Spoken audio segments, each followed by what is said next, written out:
House Speaker Mike Johnson faced a tense and humiliating moment in Washington as reporters openly challenged him during a press briefing that quickly spiraled out of control. What began as a routine statement about government funding turned into a fiery confrontation that left Johnson visibly rattled and the press corps stunned.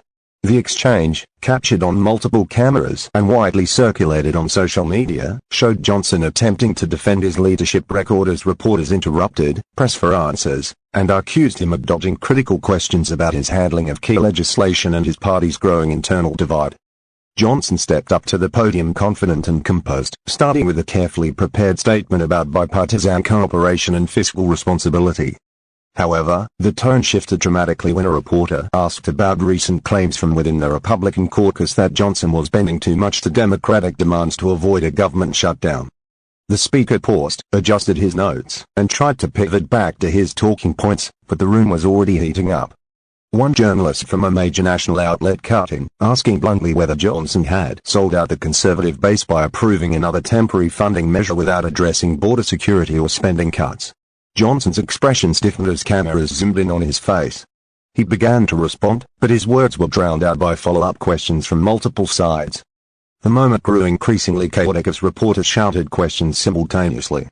Johnson raised his voice to regain control, insisting that responsible government sometimes requires compromise, but his attempt to rhythm the narrative only fueled the tension. A second reporter asked if Johnson feared losing his speakership amid threats of a no-confidence motion from hardliner members of his own party. The speaker smiled tightly and said he was focused on results, not politics, but the reaction in the room was skeptical. One reporter audibly laughed, prompting a glare from Johnson and an awkward silence that hung in the air for several seconds. Social media exploded within minutes. Clips of the confrontation spread across X and YouTube, with users commenting on how rare it was to see the usually calm speaker visibly flustered. Hashtags like #MikeJohnsonMeltdown and #ReportersRoast trended within the hour. Political commentators on both sides weighed in, with conservative voices accusing the press of bias and left-leaning analysts calling the exchange a moment of reckoning for a leader struggling to control his own party. The scene highlighted the deep divisions in Washington and the growing frustration among both journalists and lawmakers over what many see as gridlock and lack of transparency in congressional leadership. Behind the scenes, aides scrambled to contain the fallout. A senior Republican staffer, speaking anonymously, said Johnson's team was caught off guard by the intensity of the questioning and admitted they underestimated how aggressively reporters would push for answers. According to several Capitol Hill sources, Johnson's communications office immediately reviewed the footage and began drafting statements to clarify his remarks and defend his leadership record. But the damage was already done. By evening, major cable news outlets were looping clips of the exchange, describing it as one of the most contentious press conferences of Johnson's tenure. The confrontation came at a precarious time for Johnson, whose leadership has been tested repeatedly since he took the gavel. He has faced mounting pressure from hardliners demanding spending cuts and investigations, while moderates in his party urge him to focus on stability and bipartisanship. This delicate balance has left Johnson walking a political tightrope. Every move he makes seems to alienate one faction or another. The press conference symbolized that struggle in real time, a speaker trying to project confidence while visibly straining under the weight of competing demands. Reporters pressed him further on his relationship with former President Donald Trump, a topic Johnson has tried to navigate cautiously. When one journalist asked whether Trump's continued influence was making it harder for him to govern, Johnson hesitated, then said Trump remains a strong voice in our movement, adding that Republicans can have diverse opinions and still work toward shared goals. The answer drew murmurs in the room, with one reporter asking if Johnson truly believed that unity was possible given the current infighting. He gave a tight smile and replied, "We're working on it every day," a line that was met with a mix of chuckles and raised eyebrows. The briefing lasted less than 20 minutes but felt much longer. Johnson's composure cracked slightly when confronted with a question about the recent failure of a key border security proposal. The reporter asked why, after repeated promises, his caucus could not pass a unified bill. Johnson replied that Democrats were to blame for blocking reforms, but the journalist countered that even Republican members had refused to support the measure. Johnson's voice rose as he insisted, "We are moving forward strategically," but the tension was unmistakable. Cameras captured his jaw tightening as aides gestured for the press to wrap up. By the time Johnson exited the room, the scene was being replayed in real time across political talk shows. Anchors described it as a public unraveling and a rare unfiltered look at congressional frustration. Former staffers and analysts dissected every facial expression and phrase, debating whether Johnson had lost his grip on his caucus or was simply worn down by relentless political pressure. On conservative networks, commentators defended him, saying the press was being unfair and confrontational. They argued that the speaker was simply trying to maintain order amid chaos. On liberal platforms, the mood was different, with pundits calling the exchange evidence that Johnson's leadership was faltering. Capitol insiders said the moment underscored how volatile the current Congress has become. Lawmakers on both sides are growing impatient with leadership, and tensions over spending, impeachment efforts, and foreign policy are pushing the institution toward frequent breakdowns. Johnson's challenge is managing this storm without losing control. Those close to him describe him as earnest and methodical, but critics say he lacks the political instinct needed to survive the Washington power game. The press conference exposed that vulnerability in a way that few public moments have. One staffer who has worked in multiple leadership offices said afterward that the confrontation was a wake-up call. You could see the frustration building, the staffer said. Reporters have been hearing mixed messages from the speaker's office for weeks, and they finally snapped. Unfortunately, it happened live on camera. Another aide said Johnson's team would likely shift strategy moving forward, opting for more controlled interviews and fewer open briefings. He's not someone who enjoys confrontation, the aide explained.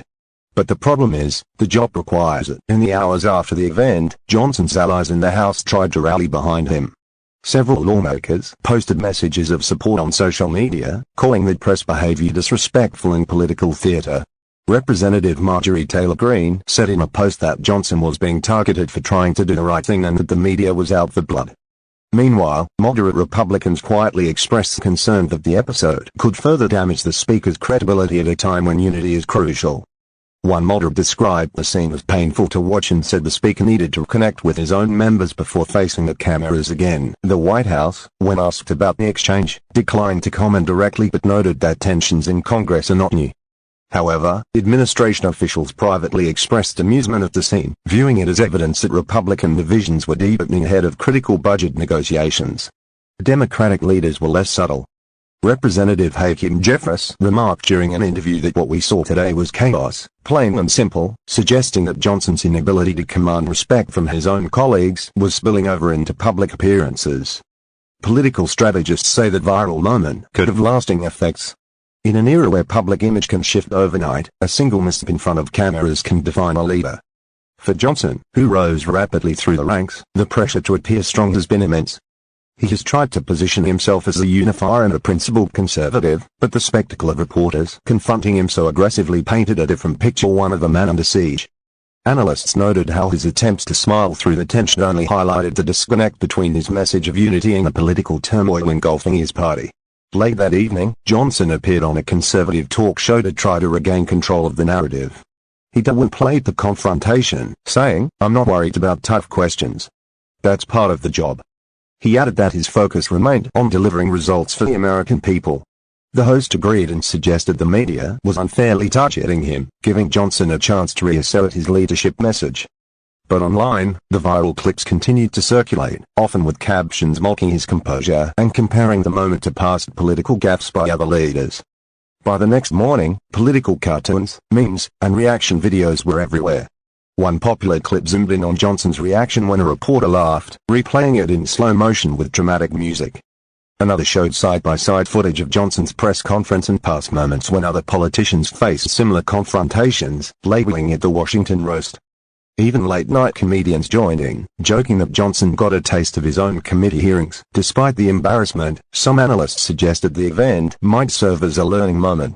Political communication experts noted that Johnson's main mistake was trying to stay on script instead of addressing questions directly.